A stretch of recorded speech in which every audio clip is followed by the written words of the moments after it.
Rather an aimless innings was swept away by Jack Leach, who finished with 4 for 98. Mark Wood polished off the tail with 2 for 40. That gave England a lead of 79, as you say, and they have lost in that lead on to 281. Good Brook playing really well for his 74 not out, and a very focused Stokes has got an eye, no doubt, on what he wants to set Pakistan tomorrow. Now, Alex Hartley's alongside me. Well, wickets again, Alex. It's been an eventful day. It has taken the words out of my mouth. I was about to say it's been another eventful day here in Multan.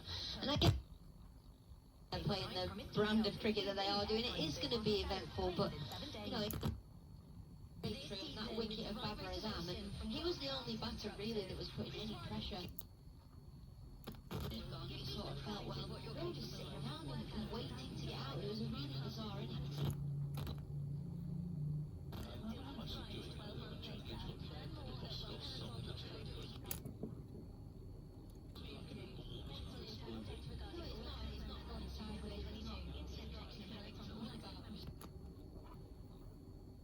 Spitting Cobra off the wicket, it's not doing that, but what it is doing is just doing enough, and it's putting that doubt in the batter's mind. So 1 or 2 balls then comes into play, and then 1 or 2 are beating the outside edge, and they are clipping the outside edge, which brings he slips into play. So actually, when conditions are like this for a left-arm spinner, it's actually a great day to bowl because everything is in your favour and you can get so many wickets. Well,